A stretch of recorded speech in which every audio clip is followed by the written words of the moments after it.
Thank you for listening to The Luminous Mind, episode 76. Learning with my children has benefited me so much because it has broadened my capacity and my skills and my confidence, and my capacity as my skills and my confidence and my character has grown. Literally, I have seen my capacity be able to grow. But what I see is the benefit for just me personally, my journey.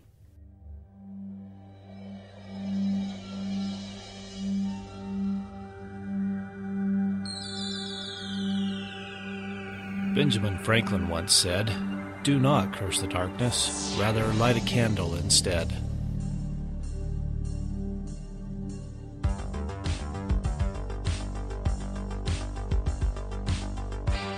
If you're ready to set your mind on fire, then prepare yourself for the Luminous Mind with your host, Rebecca Bowman.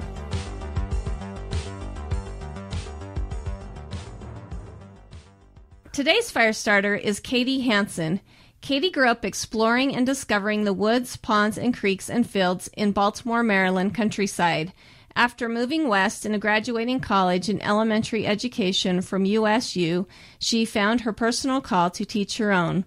Through this call to work, learn, and grow as a wife to Michael Hansen and mother of 6, she has come to understand what a true education is and discovered her love of nurturing women, building community, and helping family develop their education on foundational principles. Katie is a foot zoneologist and is a trained mentor through Leadership Education Mentoring Institute and is currently serving as chair of the parent board of Liber Academy Commonwealth, on the Vibrant Living Academy Executive Board, and on the Direct Entry Midwifery Board, and helping her husband build Liber Labs, a 50c3 nonprofit organization. She has created classes helping others discover the creator of symbols and stories for adults, youth, and is currently developing the Family Foundation Guide, a mother's guide to building education on the foundational character building principles of creation for the home and community school. Welcome, Katie. Well, thank you very much for having me. I've been trying to get Katie on here for quite a while, but after reading that bio, I can see why you've been so busy. So do you want to go ahead and tell us a little bit more about yourself? Sure. Well, I currently live in Utah, and I have been on a journey, I could say, of learning more about myself, of course, as we are all on our individual journeys of learning and growing and learning how to really become a Christ-like person. And I still have halfway of my life to keep learning and to keep going, at least. Like I said, I grew up in the East and came West. And when I truly started to learn for myself and my own educational growth and making connections, it was after I became a wife and a mother. And so that has been the most pivotal decisions that I've made. And it was really cool about the whole, I just love this experience, but I had these little inklings about becoming a teacher, and one when I was 8, and I didn't really get connected with that again until I was in college and I started taking classes on that subject, and I just loved it. And for the first time, I was making A's because it was easy, and I just kind of understood, came out as very more natural for me, I guess. And when I graduated, I had this feeling that I was growing beforehand that I'm going to help my children learn everything they can. And then the thought was, before they're 5, right? I'm going to prepare them and learn and use this in my home. And then when I graduated, I was like, I never want to teach in a public school. The end. I will teach in a private school if I need to fall back on something. And I was just resolved because I did not like that system, but I never really translated that to my own children. And when I had my first child, he was 3 months old, and I was sitting in a class because I was on this journey. I just learned my first huge major project was natural childbirth and, what to do to prepare.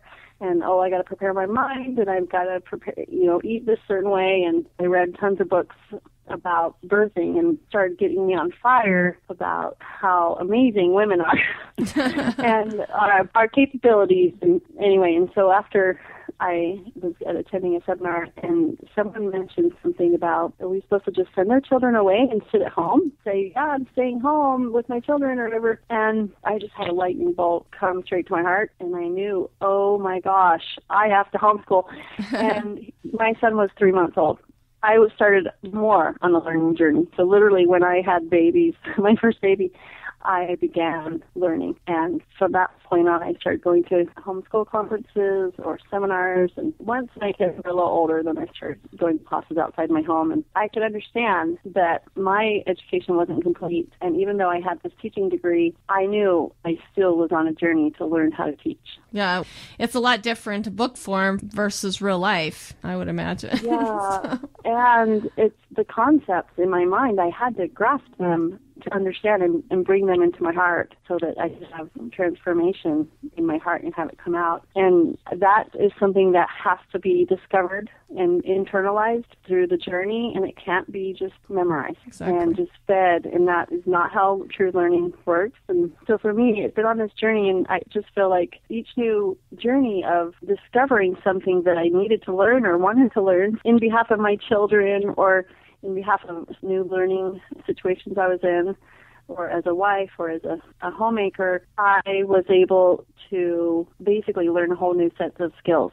So it was this becoming in the role that I was as a mother that brought me the reason to learn a whole array of things I could have learned when I was little, but it wasn't really in my environment. My mom started to work when I was young and then a little older, and she said, oh, let's learn how to sew or let's learn how to cook. It was already unpopular, and it was already I wasn't nurtured into that from the younger ages. So I did a little bit, but I really wasn't interested.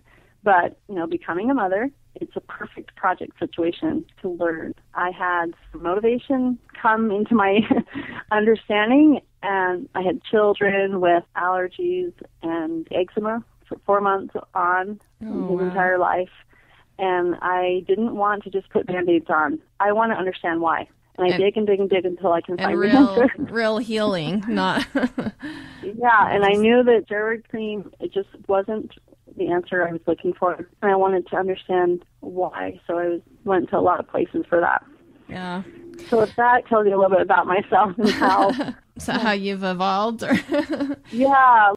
So your personal educational experience, I'm assuming you went to public school in Maryland then? And Okay. Yes. And then we kind of talked about how come you chose to homeschool just, at 3 months old, and then with your elementary education background, that was a decision. But do you know how your educational philosophy kind of changed over time and with experience? Yes, I kind of touched on that a little bit, but I kind of came out of the public school system and then through the Teachers College with I want to say almost like an ignorance of how teaching really works. And I had an arrogance of, I have a degree. I know better than a parent. And it was alarming to me as I had children and had my own, and I could see that it was a part of me. But while I was substitute teaching in between classes and earning money that way, I had to become a tyrant to manage the class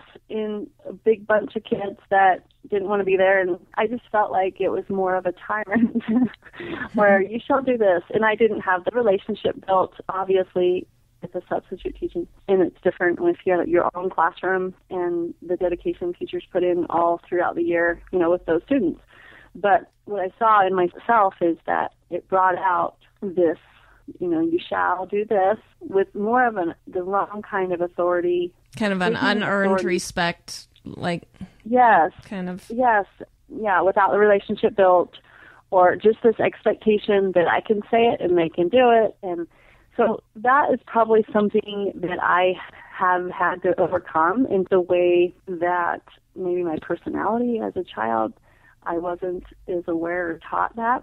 And that probably says a lot, but I have to back up and just say that as a child, I came from a background of, my mother went to teaching school and had her own classroom as a science teacher. She's kind of a Charlotte Mason type of a teacher, very natural, bend over, let's look at this plant. And what this? Huh.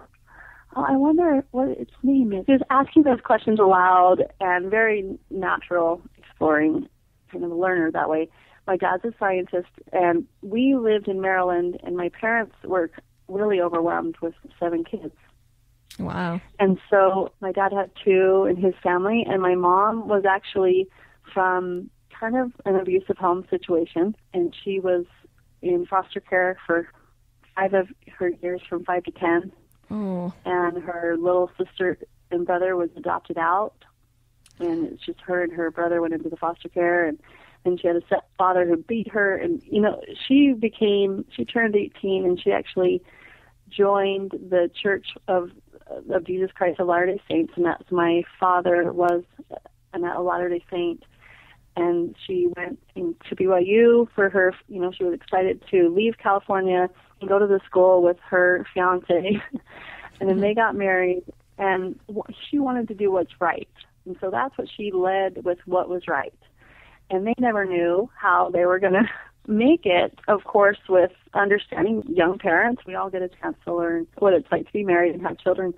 But they did their best, and they had 7 of us, and they moved back east. And I really feel like it was heaven sent that I survived. And I kind of was on the tail end, and my older siblings, they kind of got into a crowd that was doing drugs when I was little, and my dad drove 3 hours to work with his commute every day, and there was a lot of years in my life I think he just came home and went to bed. I don't think I had a lot of character training, having a parent there. Obviously, I kind of felt like the public school system raised me, but I can see the value of having a parent there to guide. Yeah, those parenting skills are definitely not something that's just natural. They definitely have to be learned, I think. Yeah. So I can see where going through the public school system, and then now I'm in college, I can see how, this is just how it is.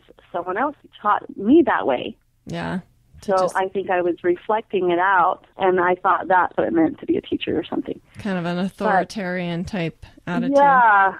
Yeah, and probably my dad was probably more authoritarian. As I had my own kids, I just recognized, wait, there's something I'm missing. I need to become a teacher, and I need to learn how to become a teacher. And I started to quickly recognize how it's more of a Christ-like teacher, or one that is centered on principles and character building, gentle, kind, loving, all these characteristics that would make a better teacher.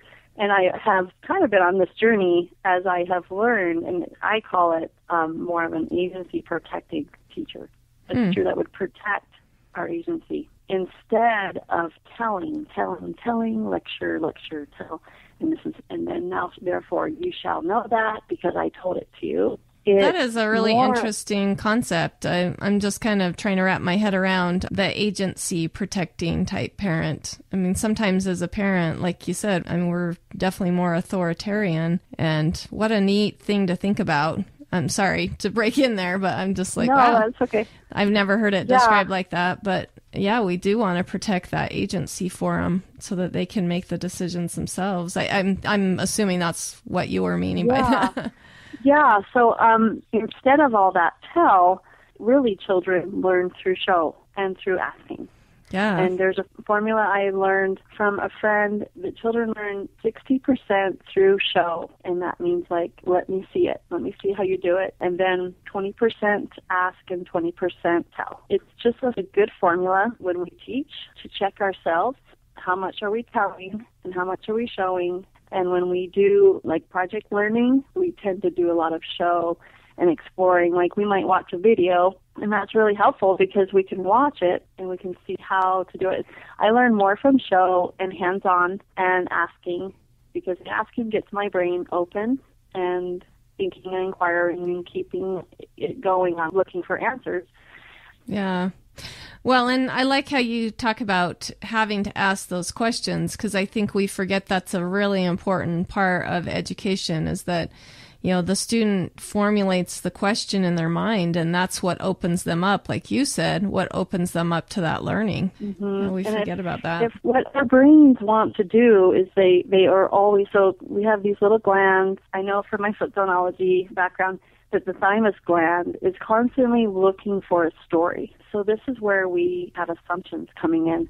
if we see there's messes all over the floor, and when we come home and we just assume, right, the story, what's the story? Oh, well, they left it out, and they left me to clean it up, or they went off and did something else, whether it's our children or someone in our family or just different situations. It could be anywhere in our life, in our work, or extended family. So our brain is looking for the story, and it wants to complete the story. Like, it can't stand an unsolved mystery.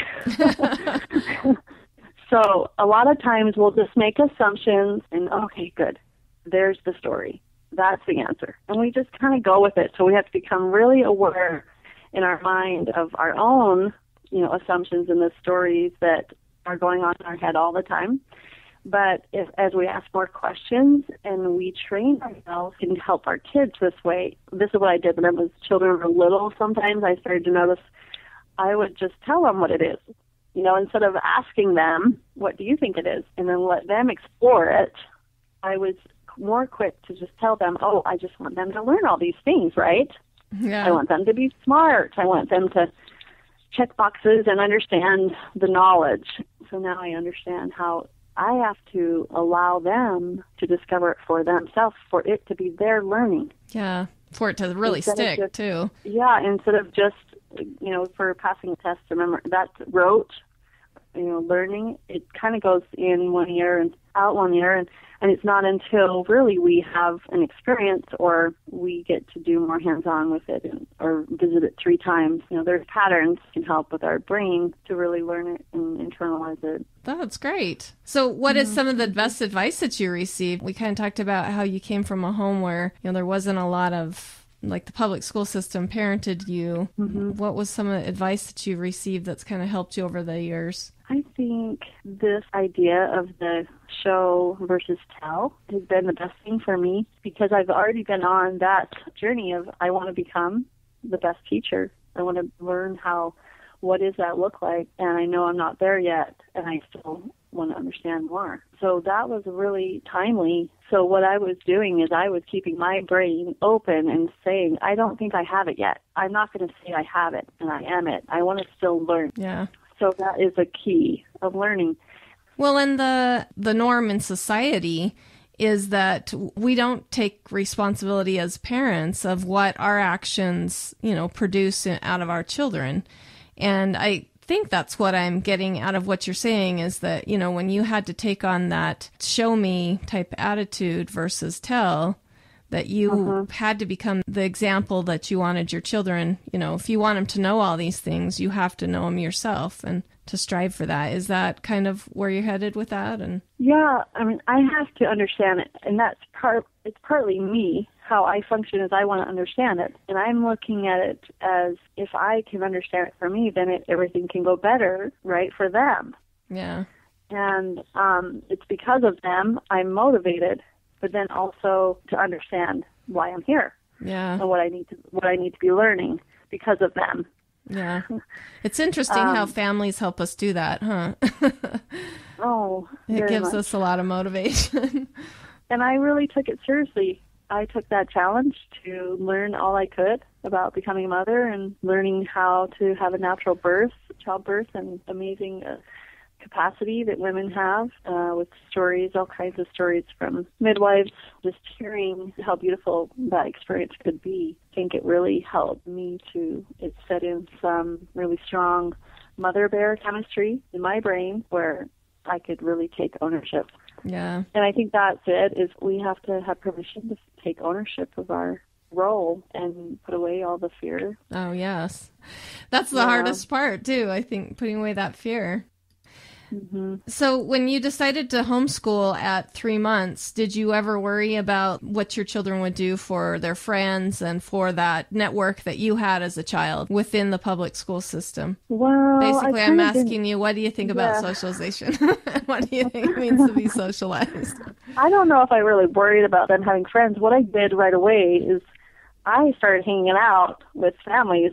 I started looking for and visiting with families that had that in common with me already. And within my neighborhood, there was 4 or 5 families that were homeschooling. Oh, that's nice. And so I started to And that changed over the 5 years I was living there, but I'm a very social person, so I've learned that if the mom is social or if the parents are social, then that might be more easy for those families to make friends, talk to people. It depends on our personality orientation. I have an extrovert son, my oldest, and he's an introvert, and he really would rather stay home. He doesn't want to reach out a lot, but because of some of the things he's involved with, the ballroom dance and the speech and debate, and he's done some acting with the Shakespeare production class we have in our community school called Commonwealth, it has brought him out of his shell enough where he could a little bit more balance. It's kind of helped push him out.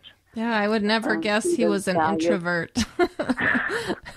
Yeah, he needs to go home and really, just be by himself and do.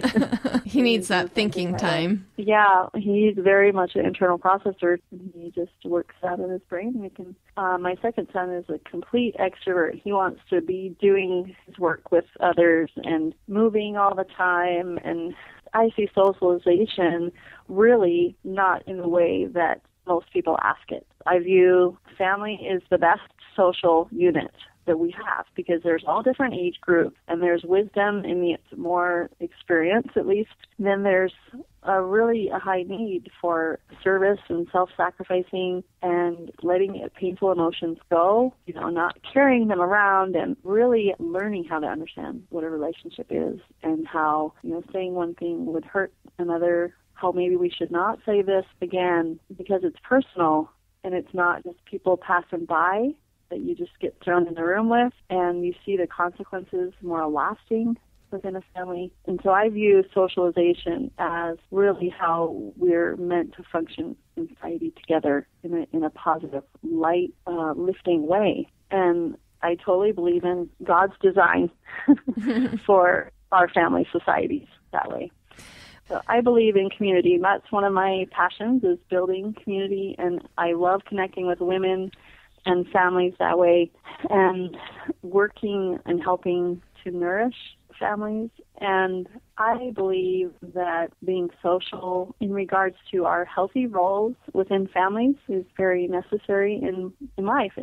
And one time, this isn't just an example, is I had 4 kids, and I really was taking on a lot of burden of, oh my gosh, I have to learn to cook, and I have to learn how to, heal, and I have to learn how to grow food, and I have to learn how to learn, and so all these things. So it was an overload when I had my first child. That summer, I was out trying to, grow seeds and plant and get some kind of garden going and gather the things I needed for my whole journey at that point. One day, I have this 6-month-old baby, and one of the kids broke glass on the concrete on the patio outside, and I'm trying to work in the garden, and I just was like, I flopped down, just wanted to cry. Like, I can't do this. I can't do this all. And that's a good place to come. And guess what? Guess what? We can learn. We're open to learning so much more when we can feel at that place. But I came to understand that this is why families live together, live next to each other, or live within communities. Because not one family alone can really carry burdens of doing, just look at example of an agrarian society where they had more independence of, they knew where their food was coming and they knew how to grow food and they didn't feel dependent on a store. I've been learning a lot of skills like that, trying to learn how to become the most independent where I have skills. Yeah. I know how to grow a garden. I know how to help the wounds, and I really enjoy that, learning those skills where I know what to do in situations. It makes me feel that I don't have to have a freak out, Yeah, well, and it definitely builds confidence. Empowered, yeah, confident. Yes. That's exactly. Yes, definitely. And that's what I have been kind of on a search to feel more empowered and gain confidence as a person, just individually too. So at this moment, I realized that this is why a long time ago when people had farms and they took care of their own food, they had their parents living near or grandparents or cousins or just I don't know how Laura Ingalls and her family, her mother and father, I don't know how they did it and was able to manage a lot of things. And maybe we've a lot more things in our life today that pull on us and demands and things. It is sad how separated our society has become. We don't live right next to parents or, to have those extra, more experienced eyes around. Yes, help you get through stuff. generational. Yeah.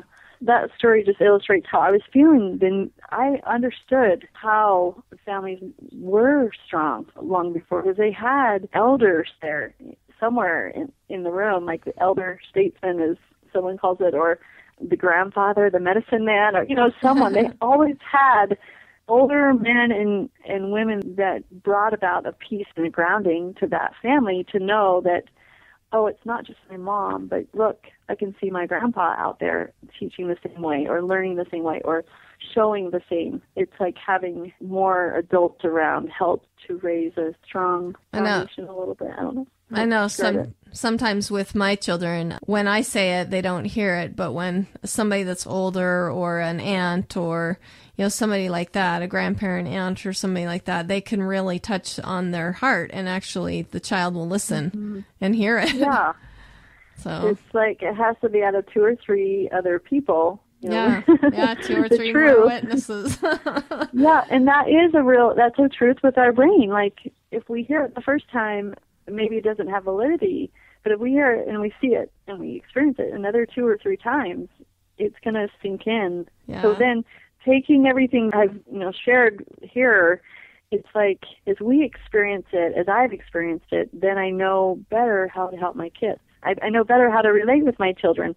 I know better how to teach my children and help guide them in a more Christ-like way, a more effective way. Exactly. Before we go on, let us take a minute and hear about our sponsors. Ready to homeschool your children, but you have no idea where to start or how to do it? Already homeschooling, but you're running into problems, or maybe you just want to improve results. Are you an expert homeschooling parent looking for every possible angle for your children? The Homeschooler's Handbook, written by an award-winning teacher with over 40 years' experience at every level of education, has the tools and answers you're looking for. Use the link on the luminousmind.net podcast show notes page and buy your own copy of the Homeschooler's Handbook today.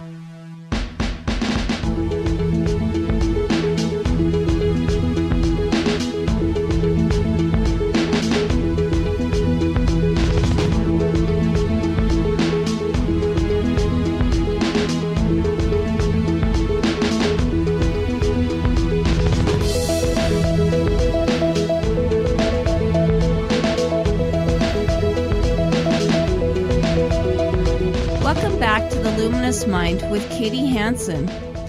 So how have you benefited from, being able to kind of do this holistic type learning with your family and definitely all of the things that you're learning to be independent and things like that? How do you think you've benefited from that? Oh my gosh, so much. Well, I feel like in this journey, my capacity, like when I had that 6-month-old 4th child, my capacity wasn't as broad as my capacity is today. That you've gained some patience?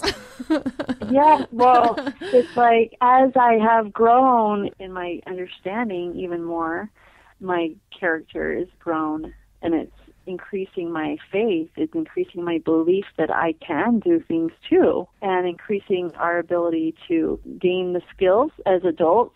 All these little things that we learn as mothers, maybe in the homeschooling journey.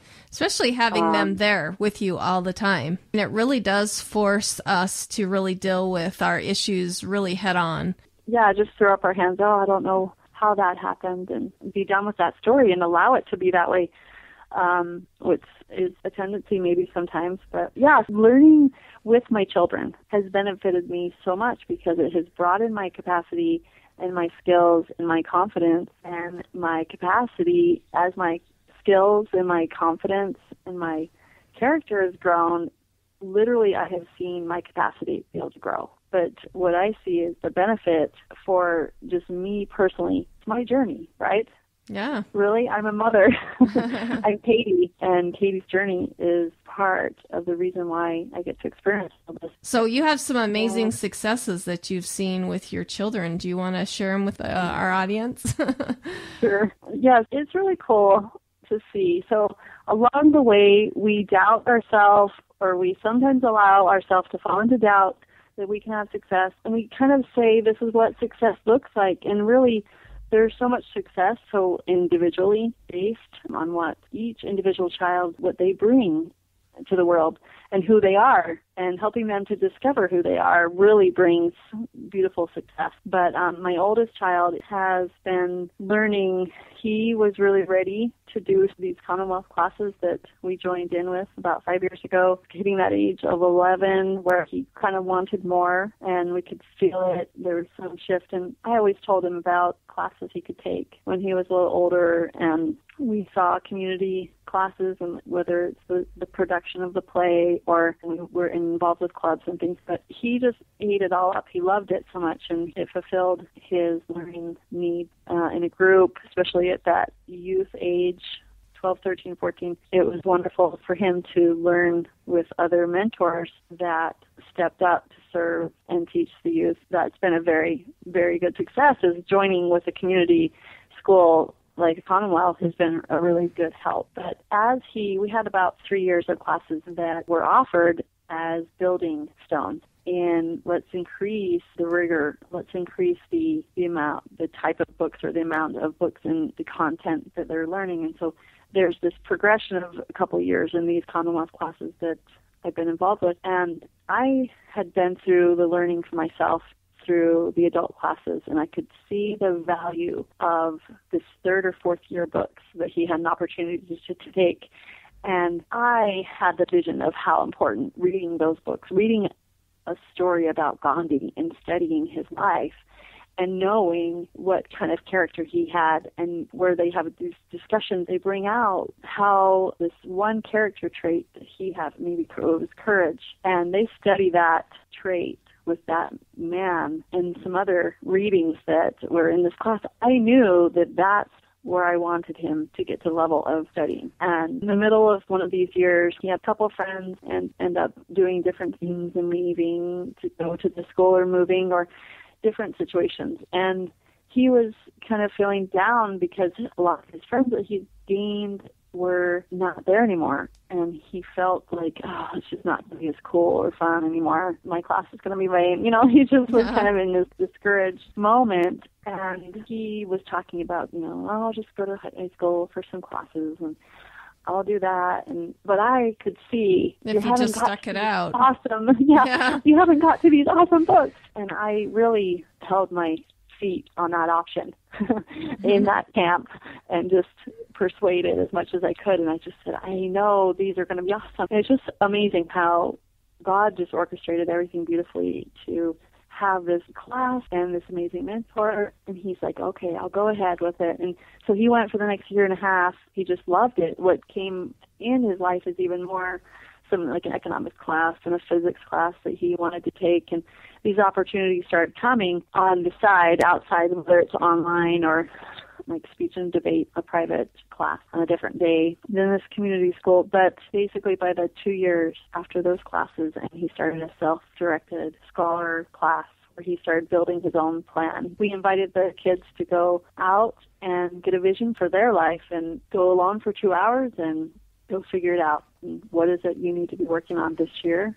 Or maybe look at a bigger picture, but then we're going to help you down to 1 year and put it into action. And that was so empowering to him. And he got a really strong vision of what he wanted to do past year, and 3 primary objectives. And one was to build a business, and one was to win first place in speech contest or something. And another was get into a college of his choice. And he just put it into action. But it was really cool how he started to transition. After he was reading these books we've asked him to read, he just naturally, he just took hold of his education and was so excited that he could build it himself, and he just has started to fly with it, and his initiative has been building, and he's getting, it's really cool to see him, because I've taught him about, writing down ideas in a little commonplace book years ago, and to see his journals are filling up, as fast as mine, and he's got ideas, and he's got, he has a blog, and he started to, one of the cool things that came is he had a writing tutor. One of these families moved to Kentucky, and so this mom who knows more of the Oxford style tutorial of writing coaching, she and her daughter and my son over Skype for 2 years have been doing writing tutorials. And so that helped him to start a blog, and so with this whole explosion of his own initiative, he stepped it up. Now he wants other youth writers that will write on the blog with them, and it's just going. He's got a hold of his life. He's off. Well, he's written a book, too. Oh, yeah. He's pretty amazing. He's written a children's book with my husband, and he has this plan to become a public speaker where he's written books, and then it's connected that way, and he can get his messages out. For a long time, because he's an introvert, and I would see older youth that are giving back and helping the younger youth, and I would be like, hey, don't you want to give back? Look how those kids helped you when you were 11 and 12 and 13, and he's an introvert, so he's kind of, that's a hard thing for him. He doesn't have that strong skill there. But just recently, when he did a presentation, he said, yeah, my mom's been kind of bugging me about doing that. But I just really realized this week that I really want to help youth and help teenagers to step up their life and take ownership of their life and their education. And he made this list of 4 things. He's like, every teenager needs to learn these 4 things. And one was they need to read, and then they need to serve and love. And, he had this list. And it's just so cool to see the tools of writing thoughts down, the writing process of keeping a commonplace book, or another word for it could be, instead of journal, where we just blog or record, but more of like an idea journal. To see the flow of creativity happening with him, as I've learned it's been happening with me, and then it's really cool to see it happening with one of my children. So I noticed you have a family foundations guide, a mother's guide to building education on foundational character building principles and creation for the home and community school. Is that kind of a resource that you would like to share with our audience, or is that something you're working on? Sure. Yeah, I've been working on it for, 2 years. It's a 3-year program. And before I started to work on this class, I started teaching symbolic Hebrew through hiking, kind of taking groups up on the mountainside and looking through nature and seeking the principles that we were talking about in through nature, and telling the story of the symbolic Hebrew language, which is the alphabet. A lot of people don't realize it, but it's just an amazing creation, exploding resource is out there. And there's a story throughout the whole alphabet. There's a story that tells about the people of Israel. Wow. Anyway, so I started those classes online as well. And then what I did is I took those classes and I transferred it to a place for a mother and children to begin learning through symbols and through stories and through holistic, using the whole body through dance and all the resources, and using multiple intelligences. So instead of just have all drawing or hands-on at the table, there's a variety of different environments that can be created in a mother using this guide, or in a mother using a guide within the community, a community school, that touches on, so it creates multiple different environments that touch on different intelligences, are really a natural way that our brain learns. And it's a great resource to use for a mother who would like to play and learn with her child and incorporate a foundational principles, a part of everything in all the learning and all the subjects, and the play and the learning through exploring and discovering in math areas and science areas and in all the sciences. It opens up the door for a mother to create an outline of learning on foundational principles, and then she can utilize many other resources to lay on those principles, or you lead your learning through many subjects from the foundational principle of creation. Wow. Well, that sounds pretty interesting. So you said you do an online course of that too, or was that just a one-time thing? The Family Foundation Guide, it comes with an online course, but I have a website where it comes with a membership to the website for that year, and there's a plethora of content for each principle that the mother would like to teach and use and play with. So it starts out, my friend and I have been writing children's stories, and we have done 16 together so far, and that's the content for the 2-year of this guide.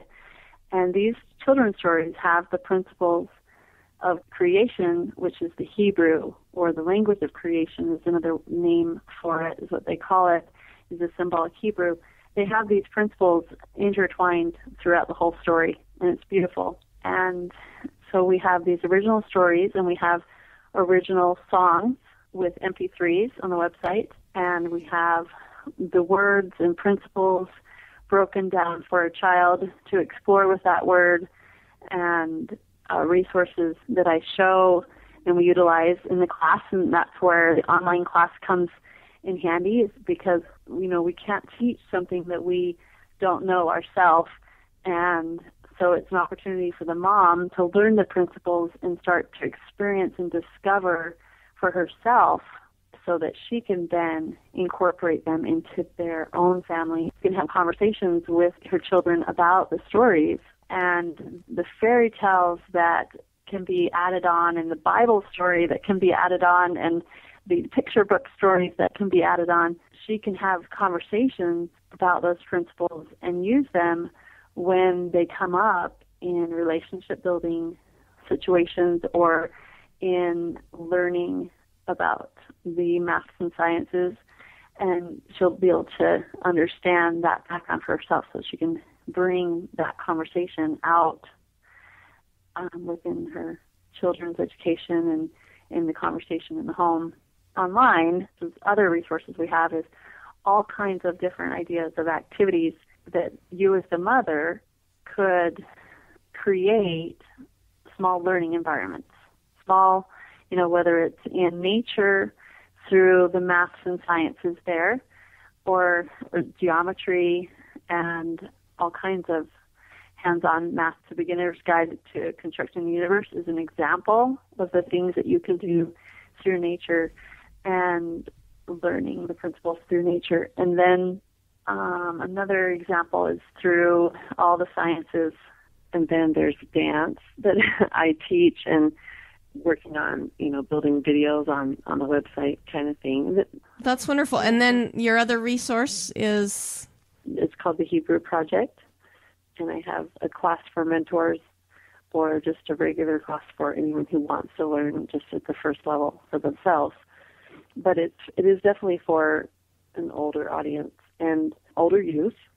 Kind of to start them off in life type of class? Oh, yeah, great. It's definitely symbolic learning, practicing with the class and through your own study, practicing how to begin asking those questions, to dig deeper, and practicing using our skills of discovery with just the Hebrew alphabet.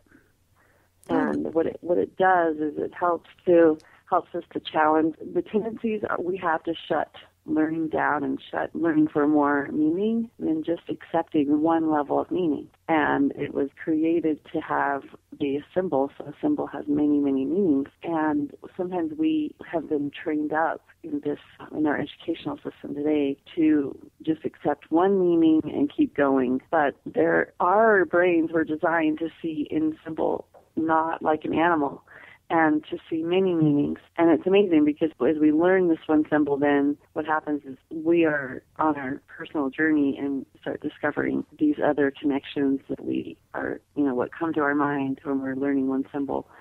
And then the whole class shares, and then we go forward reading more and discussing more. It's just an amazing experience, I think. Yeah, sometimes when we limit ourselves with one thought on something, it really cuts out the growth for learning, new concepts through that thing. So that's wonderful. Did you have it kind of forces us to do that. Yeah. Because it's a symbol. And you might learn something from one symbol that's different than I might. That's great. It kind of trains us to teach us that it's okay. What did you gain from this? So are you making online courses for this? This is a curriculum? I mean, what's the... Well, I have a mentor's guide where it comes with the class, and if you're taking the class to be a mentor for other youth or adults, and that's what I'm teaching it right now. It's an 11-week class with another time we meet for discussions on the books that we're reading. And we have about 4 books, and we go week by week through the class, and so that it's not a program necessarily. I have a mentor's guide, and you take the class, and I walk you through it for yourself, and then you would excuse me. Do you usually, are you there? Yeah. Okay. No, do you usually do it like during the summer where if somebody's outside of the area, can they come in and participate in that class? Or is it one that you're doing through your like Commonwealth school? I teach online outside of my Commonwealth. Oh, okay. That's awesome. And I teach it whenever I can, whenever it's possible. And this year I started last week, and so I'm going from May to July.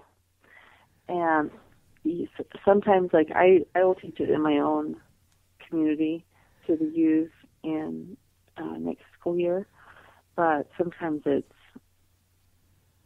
just depends on when I teach it, when I'm offering it. And you usually have that listed on your website, like the times. Oh, great. That's on my blog, which is gatheringplaceforfamilies.org. Great. And the Family Foundation Guide is referenced on my website. It's called houseofthebook.org. Great. And that's both of those courses are something that somebody could take and use within like their community school that they develop, right? Yes. So, great. Yes. If you had there's 2 different price options for the community school option with the Family Foundation Guide. So if a mother just wanted to access and use it in her home, then it would be by membership to the website, and then it would be a different price if you wanted to teach it in the community school, because it comes with different training, in-person training, and things like that. Oh, that sounds wonderful. Well, great. Yeah. Thank you for listening to The Luminous Mind. To learn more about Katie Hansen, go to our show notes at theluminousmind.net. Also, be sure to become a subscriber to our free email list so you can receive notifications for the weekly audio blog, The Spark. We would love to have you join our program. Do so by going to the scheduling tab and become a fire starter today. Help support the podcast by making all your Amazon purchases through the free Amazon widget on our website, theluminousmind.net. Like us on Facebook, follow us on Twitter and Google+. Get our audio content on YouTube, iTunes, and Stitcher. Leave us a review. Tell us how we can help you, so together we can continue to light minds on fire and change the paradigm of education.